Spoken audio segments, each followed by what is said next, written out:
Surprisingly, over 90% of viewers haven't subscribed yet. If you're enjoying the content, hit that subscribe button. It motivates us to keep creating and helps us never miss an upload.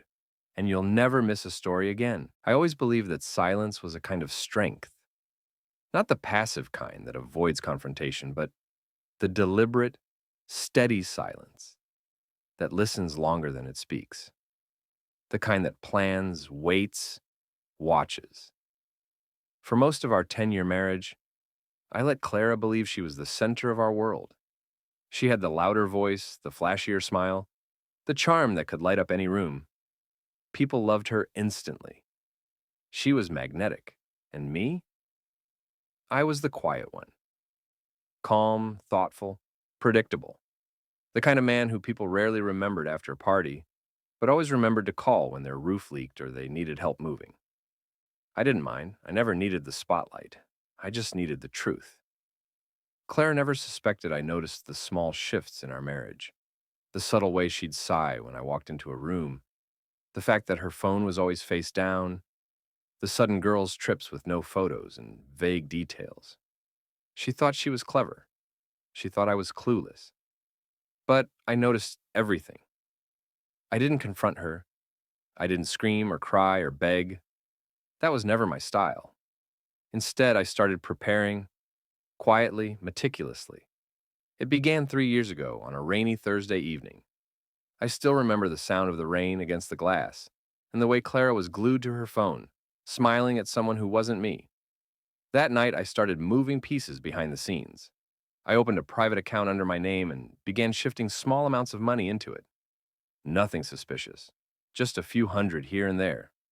I documented everything, kept a folder in a secure cloud account, hidden under layers of encryption. I contacted a discreet attorney, someone I knew through an old college friend, and asked about options for divorce, property, custody, and most importantly, protection. Because Clara didn't just think she could walk away. She believed she could take everything with her. What she didn't know was that every asset she thought we shared had been slowly repositioned. The house? It had been refinanced under a trust I created without her name attached. The business she thought was ours? It had always been mine, legally. I just let her play CEO in social settings because it made her feel powerful. She never once asked to see the paperwork. That's the thing about people who love control. They rarely bother to check if they actually have it. And then it happened. One Friday afternoon, I came home from work early. The house was too clean. The air felt staged. Clara stood by the doorway, arms crossed, lips pressed into a smug, rehearsed smile. "We need to talk," she said. I nodded, setting down my briefcase. "Go ahead. I want you out. This isn't working. I've met someone else, and I'm done pretending." I stared at her. Her tone was cold, triumphant, like she'd just delivered a final blow in a fight she thought she'd won. I didn't flinch. I didn't blink. I just nodded again, calmly. "All right," I said. That confused her. She expected anger. Maybe pleading. Certainly not indifference. "That's it?" she asked, frowning. "Isn't that what you wanted?" I replied. I walked upstairs, packed a single overnight bag, enough for a few days, and left the house I had bought, the house I had legally protected from exactly this scenario. She didn't ask any questions. She believed she'd evicted me from my own kingdom. The next morning, I met with my attorney in his office. We reviewed everything, documents, timelines, financial records. I signed papers I'd prepared months ago. Then, I drove to the storage unit I'd been renting under a friend's name. Everything I valued, documents, heirlooms, tech, even backups of our home surveillance, was already there. Claire had spent years building a narrative where I was dependent on her, where I was too quiet, too passive, too boring. What she never understood was that still water runs deep. I didn't need to shout to win. I just needed to wait for her to underestimate me. Within 2 weeks, the legal wheels were in motion. Claire received the first set of papers in a FedEx envelope on a sunny Tuesday morning. She called me, furious. "What is this? You're filing? You're leaving everything to me? What is this supposed to mean?" I answered with calm precision. It means I've accepted your decision, and I've taken care of everything. You're walking away from everything, from the house, the company? Are you punishing me? No, I said. I'm simply letting you have what you believe you already own. The silence on the other end of the line was delicious. She hung up on me. A week later, she tried to access our business account. It was empty. Not because I stole anything, but because I had legally dissolved our shared access long before. Every dollar was in a protected trust. Every account she thought she controlled was either shut down, rerouted, or locked with legal firewalls she couldn't bypass. Then came the house. She tried to refinance it in her name. The bank denied her. She called again. This isn't fair, she said, her voice cracking now. You can't just erase me. I didn't erase you, I said quietly. You walked out of the frame. I just took the picture with me. The day she realized she had no legal claim to any of it was the day she stopped calling. But I wasn't done. I sent a letter through my attorney, simple, concise, non-confrontational. It stated that the marriage had been dissolved under irreconcilable differences, that there would be no contest, that all shared assets were already accounted for, that she would not receive alimony due to pre-existing clauses in our prenup. Signed under advice she never bothered to read. She tried to fight it, tried to hire a lawyer, but every path she took had already been closed, legally and methodically, with a signature she'd given years ago. She had the affair. She made the declaration. She thought she had control, but all she ever had was the illusion of power. And I had the patience to wait for her to expose herself. I didn't hate her. I wasn't even angry. There was nothing left to mourn. She had taken her shot and missed completely, hitting only the reflection of a man she never truly knew. It wasn't about revenge. It was about truth. She once told me I'd never survive without her, that she was the reason people respected me, the reason I had the life I did. Now she watches from the sidelines as I move forward, calm, steady, successful. And all I left her was silence.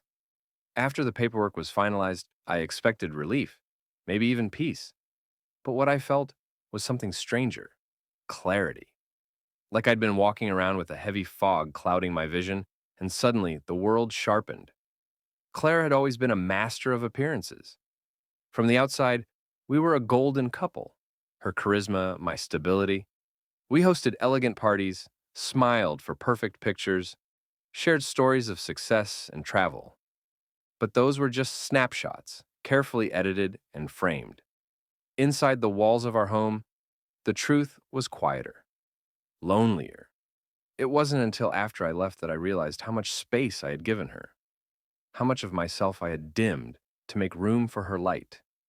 That's what she called it, her light. She used to joke that I was lucky to orbit her sun. I laughed with her then.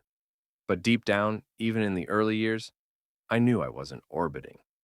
I was watching, measuring, waiting. Claire didn't fall apart right away. For a while, she played the part of the wounded woman. Friends told me she hosted wine nights, spinning the story about how I left suddenly, how I was cold, how I'd always been distant. I never corrected them. I never reached out. I didn't need to. Silence, after all, can be louder than any defense. The truth has a funny way of seeping through cracks.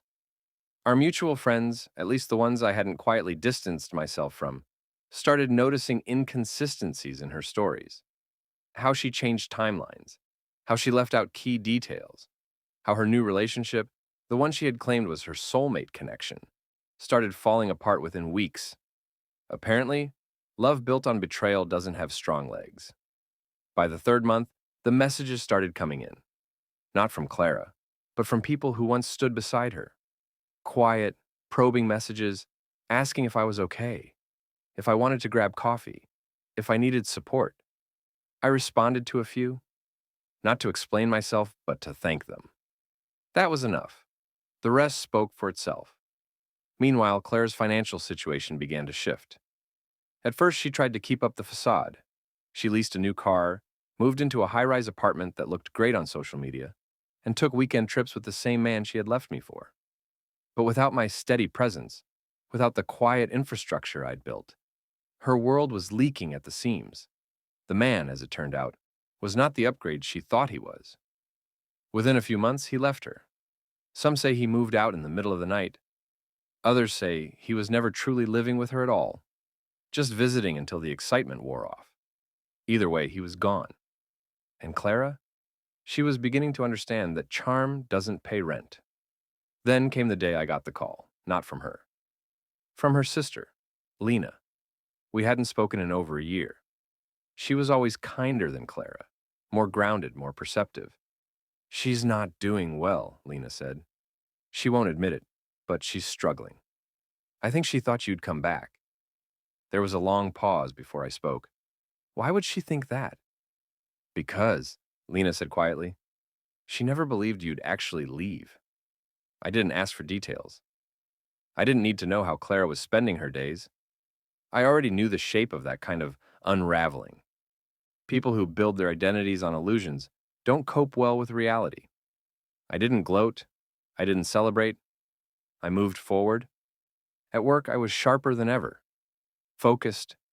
Free. No more pretending. I took on new clients, expanded the business, and for the first time in years, I started planning for my own future, not ours. Mine. One afternoon, about 6 months after she told me to leave, I found myself back in the old neighborhood. Not intentionally, I was meeting a client nearby. But as I passed the house we once shared, I slowed down. The curtains were drawn. The lawn, once perfectly manicured, was overgrown. A for sale sign leaned slightly sideways in the front yard, weathered by wind and sun. The house looked tired, empty, like it had lost its soul. Funny thing is, Claire always insisted the house was hers. She decorated it, designed it, chose every piece of furniture. I let her. But the moment I left, the life inside it followed me. She was left with walls and shadows. I never went inside again. That night, I received an email. The subject line was blank. The sender, Clara. It was short, only a few lines. I thought I understood everything. I didn't. I thought I had control. I didn't. "You were never the weak one. I see that now. I'm sorry." I read it twice. Then again, and then I closed it. I didn't respond. Not because I wanted to punish her, but because there was nothing left to say. The moment she kicked me out, she thought she was flipping the final page of our story. What she didn't know was that she'd been reading the wrong book all along. I hadn't just prepared legally or financially, I had prepared emotionally. I had grieved the end of our marriage long before she ever admitted there was a problem. That's the burden of the quiet ones. We see endings before they begin. We watch the rot before the collapse. And when we leave, we don't look back. Clara still exists in the world. Occasionally, I hear her name in passing. Someone saw her at a gallery. Someone heard she moved again. Someone thinks she might be trying to start a business. But those are just echoes now. Fragments of a life that no longer touches mine. I didn't need to destroy her to heal. I just needed to disappear from the narrative she built. The people who once thought I was invisible now see me more clearly than ever. And the people who sided with her have quietly distanced themselves. Not because I asked them to, but because truth resonates in silence. I've built something new, stronger, simpler. There's peace now in my life, and not the fragile kind that's afraid to be disturbed, but the sturdy kind that grows from knowing you made it through without losing your soul. A year passed. I marked the day silently, with no fanfare, no bitterness, just awareness. 1 full year since Clara stood at our doorway and delivered what she believed would be the final word. 1 full year since she told me to leave, expecting me to fall apart. Instead, I'd rebuild. Not from ruins, but from clarity. That's the part most people don't understand. Sometimes when someone leaves you, they're not breaking you. They're freeing you. I had settled into a modest but modern home across town. Quiet neighborhood, lots of light. I grew fond of the stillness. No need to tiptoe around unpredictable moods or navigate icy silences laced with hidden contempt. Just me, the hum of the morning kettle, and the soft rustle of turning pages at night. I started running again, every morning before sunrise. It became my rhythm, my reset. No headphones, no distractions, just the sound of my breath, my feet against the pavement, and the dawn slowly painting the sky. I also reconnected with old passions I had set aside during the marriage: photography, journaling, even cooking. For years, Clara mocked my routines, called them boring, said I lacked spontaneity. What she saw as dullness, I now embraced as peace. I didn't date right away. I wasn't interested in distractions or performances. I needed to rebuild my life on truth, not reaction. Healing isn't about proving someone wrong. It's about making sure you never betray yourself again. Then one day I saw her. It was a grocery store of all places. A quiet Tuesday evening. She looked different, thinner. Not in the glamorous way, but in the hollowed out way life gives when it's been biting at you slowly. Her eyes widened when she recognized me. There was a flicker of something, regret maybe, but she quickly masked it with a smile that didn't quite reach her eyes. I nodded politely. That was all. She stepped closer. You look good, she said. Her voice was softer than I remembered, less sure of itself. Thank you, I replied. A pause stretched between us. She was waiting for me to ask something, how she was, what she'd been up to if she missed me. But I didn't. I've been trying to get things together, she added awkwardly. Things have been a bit rough. I didn't respond right away. I just looked at her and saw a woman searching for pieces she once threw away. I hope you find peace, I said gently. Her eyes dropped. I made mistakes, she admitted. I didn't nod. I didn't offer forgiveness. Not out of cruelty, but because some things aren't meant to be undone. They're meant to be lived with. She tried again. Do you think we could talk sometime? Just talk? I thought about the man I used to be, the one who would have leapt at this, who would have taken the bait of nostalgia, of guilt, of unresolved threads. But I wasn't that man anymore. I don't think that would help either of us, I said kindly. She forced a smile. Yeah, maybe you're right. She walked away, pushing her cart down the aisle, leaving behind only a whisper of the woman who once believed she held all the cards. I paid for my groceries and walked out, the evening air wrapping around me like a familiar blanket. I didn't feel triumphant. I didn't feel bitter. I just felt free. That night, I sat in my living room, the lights dimmed, a record spinning softly in the background. I thought about the journey, how everything she tried to take from me became the soil where I planted my future. She took her swing. She thought I would crumble.